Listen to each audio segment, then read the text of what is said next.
picture, Maisy and Megan. So nice to meet you. I hope you're both Hi. doing well today. Hi. How are you? um, I'm good, thank you.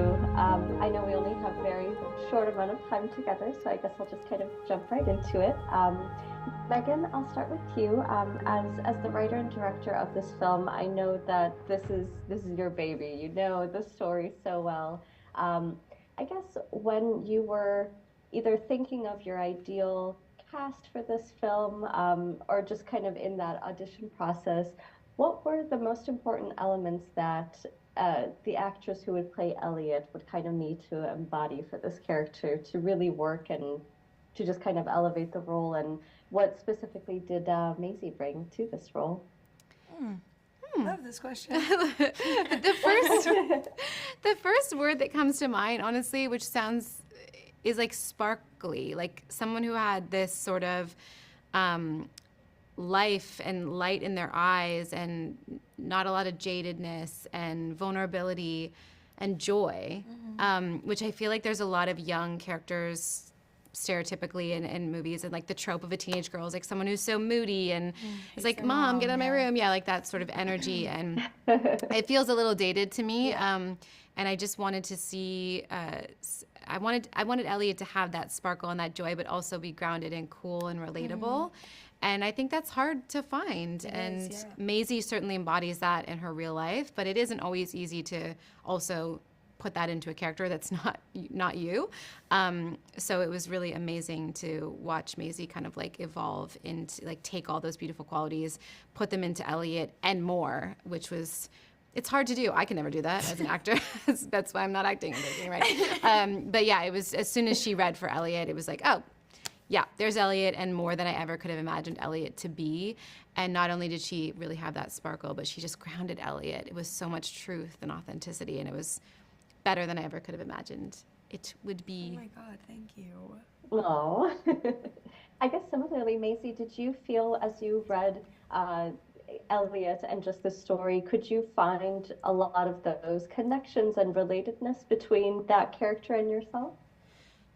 Yeah, more than I could ever explain. I think I related to Elliot so deeply, and I think that you did such a good job of making, you know, the beginning where she's kind of like self-centered a little bit, and it's like, but it's so accidental. Like, her harm to other people is so accidental, and I felt that I related to that so much of like my younger years, my younger years of back being in the day. Back in the day, being, that was where I felt like I really did have that, where you get so caught up in like being cool and hanging out with your friends, and then you're just like such an asshole to your mom and your dad, and like you really don't mean to. And then I feel like the movie just is like a visual representation of like when you look at your mom and you're just like, oh my God. Yeah, I'm so sorry. I'm so sorry. Like, fuck. And so, sorry, not allowed to swear. But yeah, that's I related to, I think, that aspect the most, and that's what I clung to the most, of that concept of just like, I don't know, just felt so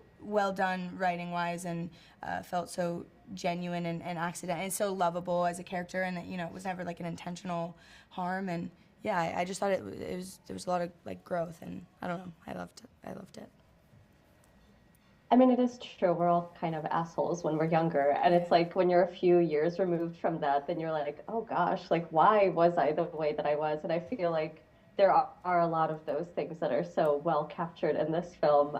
So big kudos to you, Megan, for that. Thank you. I guess I was also kind of curious, you know, why speak to the 39-year-old self versus maybe the 29 or 49-year-old self? Like, what is it about that age that you felt like either you could gain the most wisdom for? Because of course, immediately I'm thinking that's 10 years down the line for me, and I'm like, oh my God, what am I about to learn about myself during that time span that I don't know already? Well, I actually had written the character initially to be older, like late 40s, early 50s, because it felt like, I don't know, that's just what I initially imagined the character to be. And then, funny enough, there was always a part of me that was worried that it was going to feel like it was too late. Like the takeaway, if she's just having this sort of lesson that she learns from her younger self at that age, you're like, oh, is it going to be sad because she's already like kind of a lot of her life is past? Right. Well, hopefully not a lot of her life, but you know what I mean? Yeah. And so I struggled with that a little bit, that I was with walking that line. And then as we were getting into casting process, when we came across the idea of Aubrey, and she was only, 38, and that was close to my age, I was like, wait a second, this makes so much more sense. And I could certainly relate to it in a whole other level. And it became funnier, the title, being more ironic than yeah. And it really does feel like, just turning, that age right before 40 is, there's still so much of her life ahead of her that when she gets this beautiful lesson from her younger self, it leaves you feeling, I think, more hopeful and optimistic for what she's going to take into the rest of her life. So it all kind of worked itself out in a backward sort of way, but it was unintentional, I guess. Happy accident. Happy accident. And I guess kind of in that similar vein, Maisie, did you have moments where you could ask either Megan or Aubrey, looking down on, or looking ahead in your life, what can I gain not looking down on your life? What can I gain, looking forward? And maybe vice versa too. Maybe Megan, maybe you asked Maisie some questions or things that reminded you about, I don't know, the good old days. I don't mean to make either one of you sound so young or so ancient, so I apologize. No, there was a lot of ripped right from the headlines moments that ended up in the script. Yeah, 100%. I mean, I was 18 when I filmed, literally freshly 18, and I was so taken with Megan, and I felt like we did kind of have an instant, what we kind of were, the old ass and the young ass, it was kind of us. Yeah. And so a lot of our we had so many conversations that were actually I think my brain developed quite significantly in these conversations that I'd have with you, and it was actually really necessary and helpful for my personal life. And I've asked you so many questions in our friendship and on our time together, and I feel like we've definitely done that. We've learned a lot from each other, I think, and it's very symbiotic to what the movie's actual message was. I think I learned a lot about joy and all these beautiful things that Maisie just naturally brings to the table. And I also learned a lot about not having my phone on light mode, and you learned how to collab on Instagram. No, I don't know, dumb shit. No, but we definitely have a very old ass, young assy relationship to this day, which is so beautiful and fun. Yeah.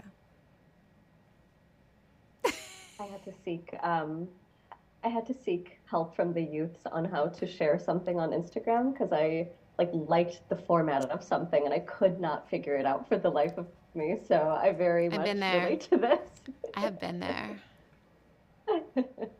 I did want to ask a little bit about some of these foreboding moments of the future that you put in this film. There's just some things in the background, I know Aubrey's character says at one point, oh yeah, people can't have 3 kids anymore, or there's these crazy alarms in the background. What do you know about the future that you are not telling us, and why is it so terrifying? These are just my best guesses. I don't know. No, I mean, we really had to walk that line of how much to give away about the future without it opening up too many doors. It led to more doors and more questions than we had answers for, but we tried to have fun with it. And I mean, hopefully those things don't come true, but I really do feel like there might not be salmon in the future. That's one that I feel like, that did feel a little real. That feels a little real, yeah. But hopefully we're not hiding in bomb shelters. Of course. And I did just want to ask one more question to kind of wrap things up. I do think that this film, for myself personally, it really reminded me of, of that kind of last summer break before things kind of start to seem so real. And it made me just kind of reflect on those last moments that maybe I didn't fully think about or fully realize until years down the line, oh my God, that was the last time when I got to do X, Y, and Z. Was that kind of a similar thing that this film allowed the both of you to just kind of reflect a little bit more on just childhood in some way? Yeah, Yeah, absolutely. I feel like the making of this movie softened me so much, and I was I was so sensitive and tender when we were filming, and any of the emotional scenes, it was it was just up here already, and it was almost I was pushing it down even. I felt that I'm already such a nostalgic person, and I was experiencing nostalgia before when I was in the nostalgia. I've always been that way, and so yeah, it definitely allowed me. We were in Canada, in Muskoka, which is like 3 hours away from my hometown, so there was so many beats of it that just really felt like it added to the emotional value of it so much for me. Yeah.